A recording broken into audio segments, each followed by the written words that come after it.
Sa kauna-unahang pagkakataon, nagpaunlak ng panayam sa media yung nakaligtas sa naging raid sa mga bahay ng Paruhinog sa lungsod ng Osamis. Nagkwento si alias Cesar. Nasa loob daw siya ng compound ng nasawing si Mayor Reynaldo Paruhinog Sr. nang maganap ang operasyon ng pulisya. Pinabulaanan niya ang bintang na ang mga Paruhinog ang unang nagpaputok sa mga pulis. Wala nga raw silang mga baril. Hinagisan pa raw sila ng mga pulis ng 2 granada. Dahil hirap managalog si alias Cesar, meron siyang kasamang tigasalin o translator at yan ang tinutukan ni Maris Umali. Ito po ay eksklusibo. Pwede mo bang ikwento sa amin yung buong pangyayari mula nung may mga dumating na mga pulis na nag-raid dun sa lugar ninyo? Mga nanguli may gikan sa Tanggob. Mga 2:20 nagising kami kasi may bumabaril na sa jealousy namin. Tapos ang gusto ni board na bababa kami, pupunta kami sa bahay ni na Mayor. Tapos sinabihan ko wag muna kasi nga may bumabaril sa bintana. Tapos ano kami, pumunta kami ng CR, kami tatlo ni Ma'am muna kasi doon medyo malayo kasi yung bintana. Tapos yung mga pulis talagang yung gusto nila pumasok sa gate kaso medyo matagal kasi nga naka-double lock yun tapos matigas talaga.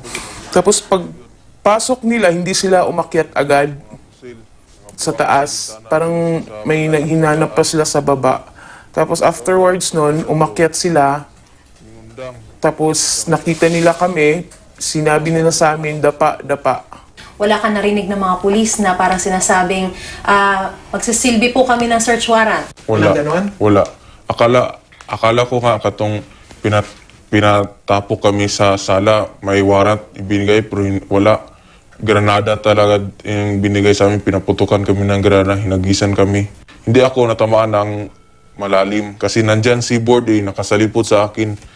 Nakaharang? Oo, nakaharang kasi. Gaano katagal yung difference mula ng pinasabog yung unang granada at saka yung pangalawang granada? Mga ilang minuto yung... Ilang minutes or seconds? Seconds lang. Seconds? Oo. Paghagis ng primerong granada, unang granada, mga 15-30 seconds before na po hinagisan kami ng pangalawang granada. So, dalawa? Oo, dalawa. Sigurado ka na yung granada nanggaling sa mga pulis, hindi sa inyo? Opo. Paano mo na siguro yon?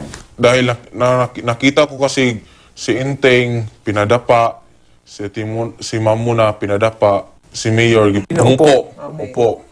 Si Ma'am Susan pinaupo, si Board paupo lingkod sa loob. Din ako. Sa loob. Sigurado ka na yung granada nanggaling sa mga pulis? Sigurado ako nanggaling sa pulis. Kasi nakita ko nga lumabas ang pulis at hinagisan kami ng granada. Nakita mo yung paghagis? Pagbukas ng pintuan, nakita ko pagbukas ng pintuan, narinig ko ang granada sumabay sa pagbukas ng pintuan, paghagis ng granada. Pagkatapos, pumunta kami sa tindahan. May taong sulod. Pagsulod sa pulis, si Ma'am Susan sumigaw ng tulong. Yun, linapitan si Ma'am Susan at binaril. Pagkatapos binaril ni Ma'am Susan, si Mayor ang susunod. Sunod sana si Mayor Along. Tapos sabi ni board member, sir, wag sir, maawa kayo. Tapos yun, binaril si board member. Bumagsak yung ulo niya sa paa sa hita ni Mayor Aldong. Tapos binaril din si Mayor Aldong. Narinig ko ka Ma'am Susan, parang 2 putok. Din kang board, 2, din kang Mayor, 3. Papatay-patayan na ako ato.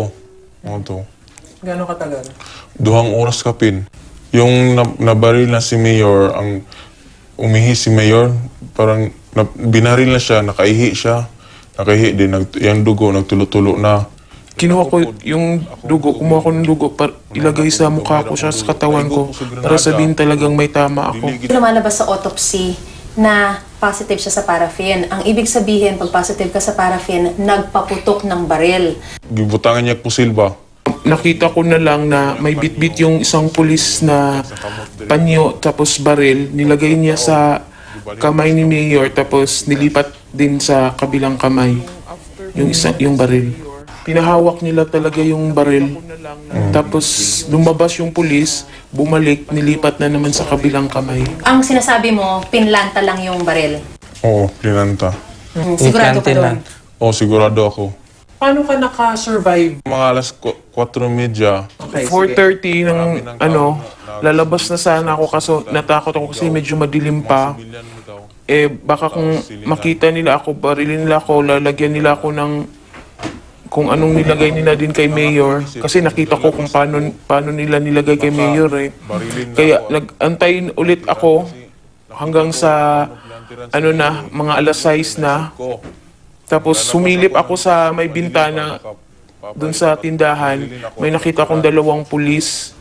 Kaya dun ako, gumapang ako palabas sa main door. Nadaanan ko pa yung katawan ni Mayor at saka ni board member. Tapos paglabas ko sa main door, may nakakita sa aking pulis na naka-blue na polo. Tapos parang na-shock siya tapos biglang umatras. Tapos may isang pulis na lumapit sa akin, hinawakan niya yung baril niya na nasa dibdib. Akala ko barilin na ako tapos sumigo ako ng tulong tsaka media para makita nila ako.